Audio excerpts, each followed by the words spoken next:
ગુજરાતના ગીર સોમનાથ જિલ્લામાં આવેલા ગીર અભયારણ્ય એશિયાટિક સિંહોનું એકમાત્ર નિવાસ સ્થાન છે, જ્યાં સિંહો સાથે દીપડા, હરણ, મોર, શિયાળ જેવા અનેક પક્ષી પ્રાણીઓ વસે છે। જ્યારે સુકાયેલા પાનખર તરીકે વિખ્યાત આ જંગલ ચોમાસામાં લીલી ચાદર ઓઢી ખૂબ જ આહલાદક बने છે। मैं ये कहना चाहूँगा कि ड्राई डेसिडुअस फॉरेस्ट होने के कारण जो पानी है और ख़ास करके जो रेनी सीजन है इसका बहुत महत्व होता है। और अगर वन्य प्राणी को देखें तो खास करके जो पिंच पीरियड कहते हैं, लाइक फरवरी, मार्च, अप्रैल, मई, जून, इस तरह का पीरियड, इसमें पानी की अवेलेबिलिटी क्या है ये डिपेंड करता है कि इस बार बारिश रेनी सीजन में कैसा हुआ। तो मैं ये कहना चाहूँगा कि इस चौमासा में एक बहुत ही खुशी का माहौल है और एनिमल का जो बिहेवियर ऑब्जर्वेशंस किया है इससे पता चलता है कि रेन्स को काफ़ी अच्छा से उन्होंने स्वागत किया है और बारिश इस बार इतनी हुई है कि मुझे श्योर है कि इस बार चौमासा के कारण पानी का प्रॉब्लम ज़्यादा। ગીરનું જંગલ સુકાયેલું હોવાથી પાણીની સમસ્યા ખૂબ જ વિકટ છે, જ્યારે ઓછા વરસાદના કારણે પીવાના જળ સ્ત્રોત કૃત્રિમ રીતે ઊભા કરી વન્ય પ્રાણીઓ માટે સગવડ કરવામાં આવે છે।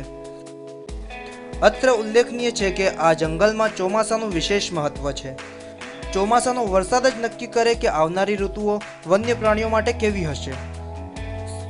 बेसिकली क्या है, ये चौमासा का पीरियड में बहुत से प्राणियों का एक मैटिंग पीरियड होता है, तो इसलिए भी एक बहुत ही महत्वपूर्ण है। और आप अगर देखें तो गिर जो कहते हैं ना कि हमेशा से लोग जो समझते हैं गिर एक ब्राउन कलर का एक सूखा पानखर देखा है तो हमेशा ड्राई देखते हैं, लेकिन जब आप गिर को चौमासा में देखें तो एकदम लीली चादर होती है और एक अलग इसका रूप होता है। इसलिए मैं कहना चाहूँगा कि ये एक बहुत ही सुंदर दृश्य होते हैं। જ્યારે ચોમાસાના 4 માસ જુલાઈથી ઓક્ટોબર આ જંગલમાં વન્ય પ્રાણીઓનો વેકેશન પીરિયડ શરૂ થાય છે, જ્યારે ઘણા ખરા પ્રાણીઓનો આ સમય સવનકાળનો માનવામાં આવે છે, જેથી આ સમયમાં વન વિભાગની મોનિટરિંગની કામગીરી ઘણી વધી જાય છે। જ્યારે ખાસ ગાર્ડો વન્ય પ્રાણીમાં કોઈ બીમારી કે મુશ્કેલી નથી અને હોય તો તેને રેસ્ક્યુ ટીમ દ્વારા જંગલમાં સારવાર મળી શકે તેવી વ્યવસ્થા થાય છે।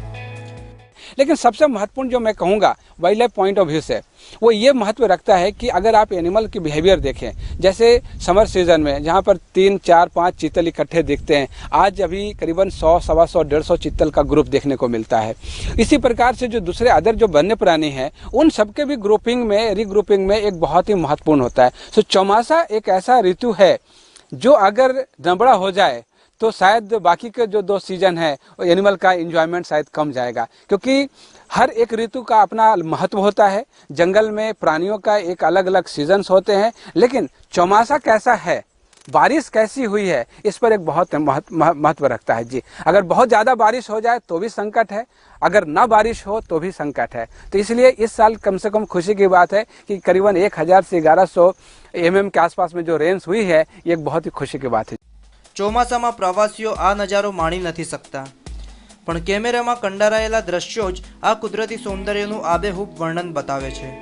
ખડખડ વહેતા નદી અને ઝરણા, રસ્તા પર પસાર થતા મોર, તૃણાહારીઓ માટે વર્ષ વીતે તો પણ ના ખૂટે તેવું કુદરતે ઉગાવેલું ઘાસ, મોરના ટહુકા, સિંહોનું ત્રાળ, આ તમામ વસ્તુ માણવી એ પણ એક લાવો છે।